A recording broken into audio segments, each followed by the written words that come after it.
Savannah, Georgia, a city renowned for its rich history, architectural splendor, and the timeless beauty of its well-preserved squares. Yet, beyond the famed landmarks lie neighborhoods like Currietown and Frogtown, each with its own distinct narrative waiting to be uncovered.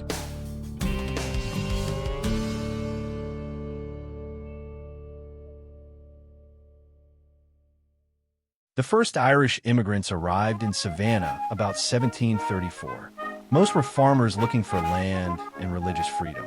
They were offered Indian lands to settle along the Ogeechee River and away from Savannah. The Georgia towns of Louisville and Dublin were settled by Irish. Irish immigration to Savannah accelerated after the 1830s due to the Great Famine. Most were manual laborers. For centuries, the Irish were the subjects of English bigotry. Their culture and poverty shunned. They were shunted to the western outskirts of the city.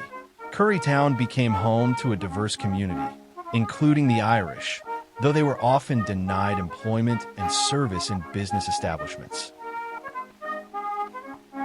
A shoe. Isn't it just like trying to teach a fish to ride a bicycle? No matter how much sense you bring to them, you're only wasting your breath. I walked up to that store rail, head held high, as if had a right to be there. Imagine the cheek of me. And what do I get? A reception colder than a witch's teeth in a snowstorm. No one really knows how Currietown got its name. Curry seems to be a fairly common name among the Irish, so I think the area was probably identified by an early Irish family surname. That's mere speculation, of course. The area is practically unrecognizable from those early days. The end of the war between the states brought cataclysmic changes to Savannah with the abolition of slavery. Freed slaves, having few places to go, settled in the ramshackle parts of town. One such area, near Currietown, was Frogtown. Frogtown was settled in a low-lying, marshy section with a stagnant canal running through it. Legend has it that spring peepers came out in droves after rain, so it was called Frogtown. One old-timer said, I hear that Frogtown was named after French soldiers who camped close by and they ate frogs.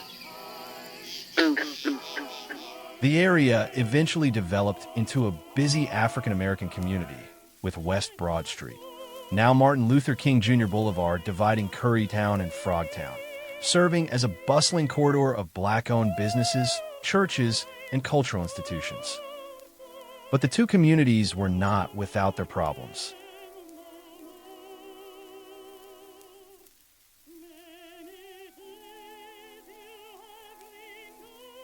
Many citizens woke up in the city jail, and some not at all. Life in these neighboring communities was hard due to poverty, racial bigotry, stereotypes, and discrimination. During the 19th and early 20th centuries, both Irish and Black communities faced similar challenges, though their struggles were shaped by different historical contexts.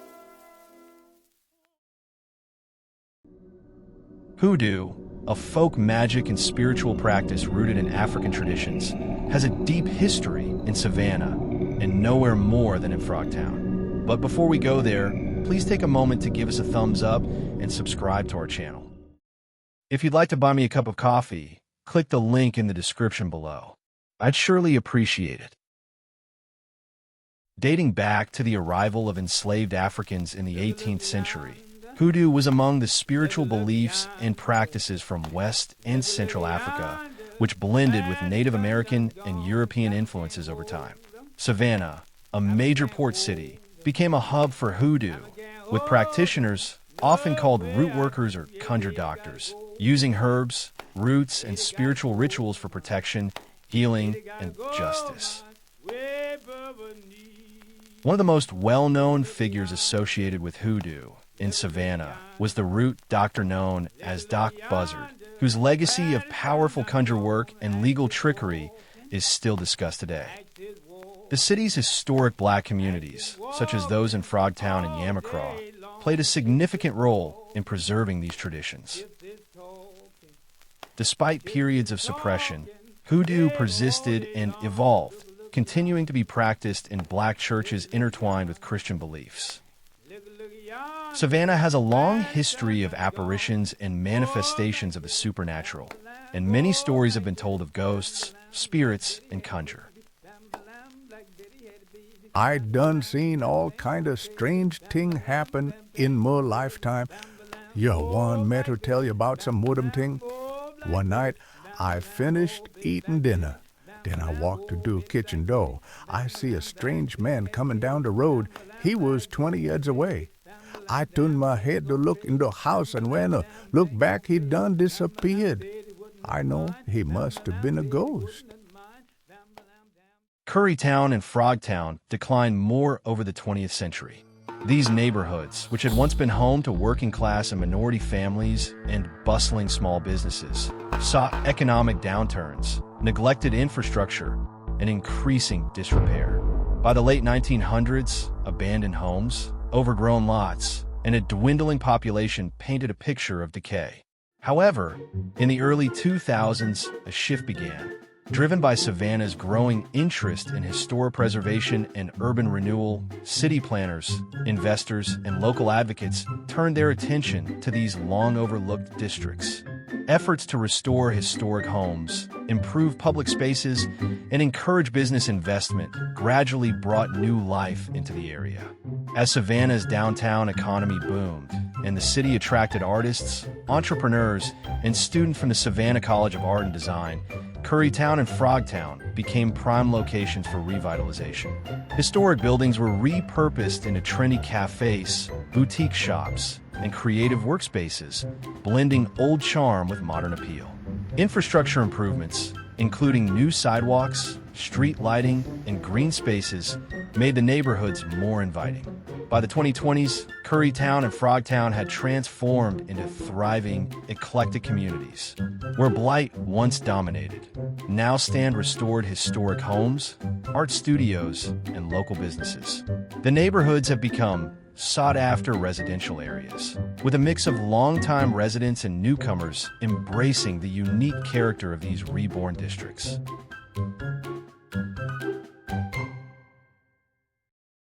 Hidden behind the new townhomes, hotels, businesses, and parking facilities in Currietown, a few historic homes remain.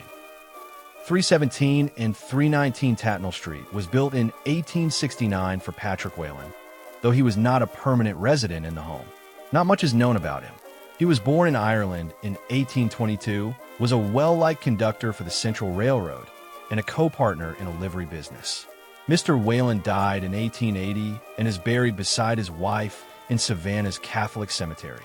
His wife, Ellen, also born in Ireland, died in 1893 of a self-administered laudanum overdose for pain. The home at 327 Tatnall was built for W. O. Van Voorst in 1878.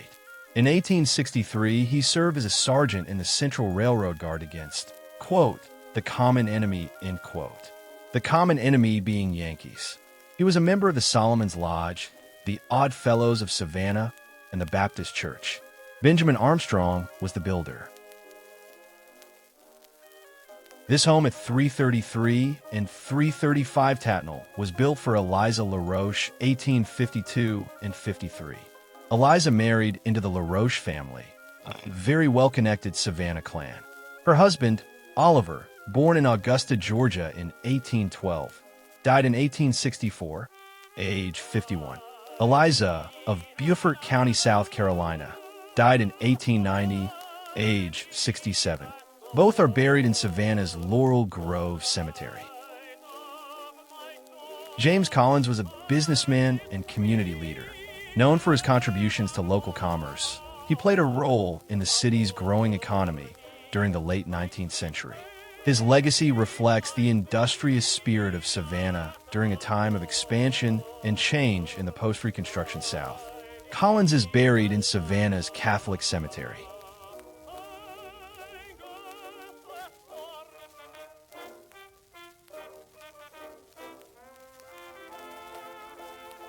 Let's peek in this attractive garden with Confederate jasmine on the arch.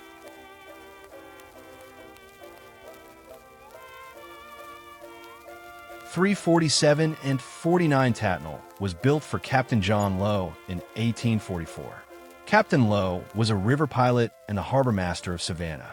He died at age of 92 and is buried in Laurel Grove Cemetery. This building on the corner was built for William McCullough in 1895. William was born in 1859 in Pensacola, Florida. He died in 1938 and is buried in Savannah's Hillcrest Abbey Cemetery, also fronting on Jefferson Street. This building exemplifies the architectural style prevalent in Savannah during the late 19th century. This home at 309 West Harris was built for, and perhaps by, William Mell. William was a master carpenter. He was born in Liberty County, Georgia in 1815, moved to Savannah, and worked in a railroad carpenter shop. He lived in this house with his wife, Sarah, and their large family. William died in 1871 and is buried in Laurel Grove Cemetery. He was survived by his wife and 7 of their 8 children. 311 West Harris Street was built in 1883 for Sarah Mell, William's widow. Sarah Louise Barthelmess Mell died in 1897, age 73 or 4. She is also buried in Laurel Grove Cemetery. 310 West Charlton Street was built, possibly for the estate of Eleanor Saunders in 1839, for it appears that she died in 1838. Otherwise, little is known about the lady. At any rate, this is one of the older homes in the district. In recent years, the property underwent approved alterations to enhance its historic character. These modifications included the removal of non-historic windows, replacement of a non-historic front porch structure, and the addition of a rear extension and garden shed. These efforts reflect Savannah's commitment to preserving its architectural heritage while allowing for thoughtful updates that maintain the integrity of historic structures. Very few of Frogtown's older buildings remain, and these are mostly hidden. They have very little architectural significance.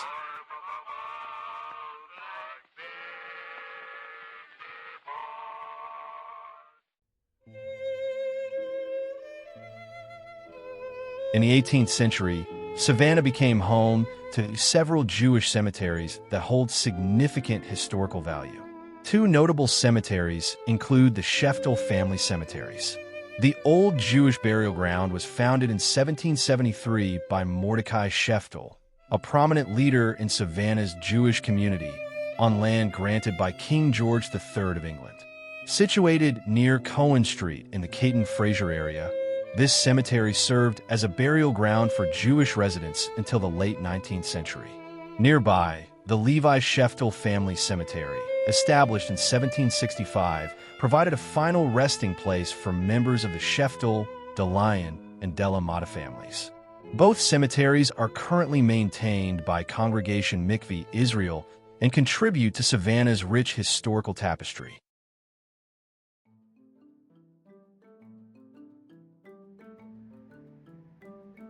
The construction of the I-16 flyover in Savannah had a significant and lasting impact on the historic Currietown and Frogtown neighborhoods.